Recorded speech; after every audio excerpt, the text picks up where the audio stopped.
ยังหอบบ้านจนูบ้านเฮงเชอจังมนอาศัยพ่อโดยพ่อไปเชิญบ้านเจริญเจียมจีวิตตั้งแต่เมียนหะกมมอโดยจีริมรันจังบนนะ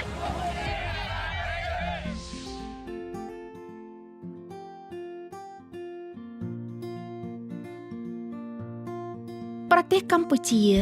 ជាទឹកដីនៃធម្មជាតិដ៏ស្រស់អស្ចារ្យនិងសម្បូរបែបដោយជីវៈចម្រុះប៉ុន្តែសម្បត្តិធម្មជាតិដ៏មានតម្លៃនេះកំពុងទទួលរងនូវបញ្ហាប្រឈមមួយចំនួនតាំងពីបង្កើតសហគមន៍មកបានដេញកាត់បន្ថយយ៉ាងច្រើនដែលជនល្មើសដែល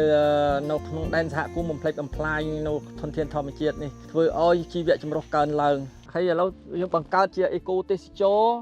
ធនធានធម្មជាតិយើងក្នុងដែនសហគមន៍យើងនឹងទៀតសកម្មភាពរបស់សហគមន៍យើងខ្ញុំគឺ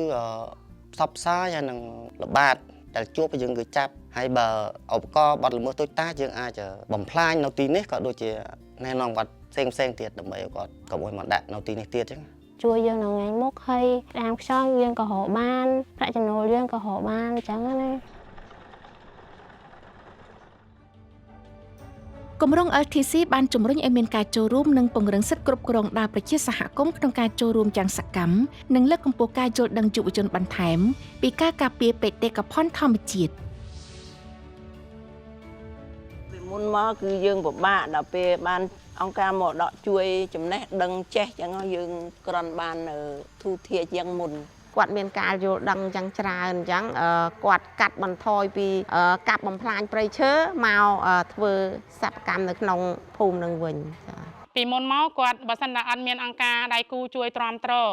ឬមន្ត្រីឬក៏អាជ្ញាធរពាក់ព័ន្ធអត់ជួយទ្រាំទ្រក្នុងសហគមន៍យើងក៏អត់អាចបានដល់ថ្ងៃនេះដែរផ្លែឈើផ្លែចម្រងផ្លែគួយហ្នឹងអាចប្រមូលបានផ្លែក្រាស់ដល់ពេលរដូវវានេះហ្នឹងយើងអាចកប់កងគ្រួសារបានប្រសើរដែរព្រោះអីយើងរកបានច្រើនយើងរកមួយថ្ងៃបាន100000ទៅ5-100000បច្ចុប្បន្នហ្នឹងក៏បានមកជាពលរដ្ឋក៏មកចូលព្រៃបូចវ៉កាប់ឈើអីយកទៅធ្វើមុខរបរក្នុងក្រុមគ្រួសារអញ្ចឹងទៅដើម្បីដោះទល់ហើយអង្គការមរតកមានមូលដ្ឋាននៅស្រុកស្រែអំបិលខេត្តកោះកុងហើយអង្គការនេះធ្វើលើវិស័យ3ធំគឺទី1គឺតកតងសន្តិសុខស្បៀងអាហារូបត្ថម្ភទី2គឺការគ្រប់គ្រងធនធានធម្មជាតិនិងការប្រែប្រួលអាកាសធាតុខ្ញុំគិតថាសហគមន៍នៅពេលបច្ចុប្បន្ននេះមិនទាន់រឹងមាំទេសហគមន៍ខ្លះគាត់ដើរបានខ្លាំងទៅមុខហើយដើរបានឆ្ងាយគ្រាន់បើសហគមន៍ខ្លះគាត់នៅទាបអញ្ចឹងការជួយគាំទ្ររបស់យើងនៅតែចាំបាច់ត្រូវ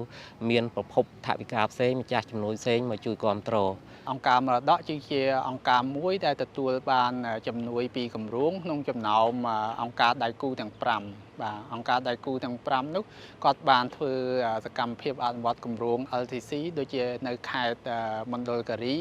បាទខេត្តក្រចេះខេត្តកំពតខេត្តបរសៃអនុក៏ដូចជាខេត្តកោះកុងបាទហើយគម្រោង LTC នេះយើងធ្វើឡើងដើម្បីពង្រឹងសមត្ថភាពស្ថាប័នរបស់អង្គការសង្គមស៊ីវិលក៏ដូចជាសហគមន៍មូលដ្ឋានជាលទ្ធផលយើងឃើញថាសហគមន៍មូលដ្ឋានគាត់បានរក្សាព្រៃរបស់គាត់ក៏ដូចជាគាត់បានចំណូលពីផលនិងអនុផលធនធានព្រៃឈើក៏ដូចជាផលនេសាទដែលមាននៅក្នុងសហគមន៍របស់ពួកគាត់នោះ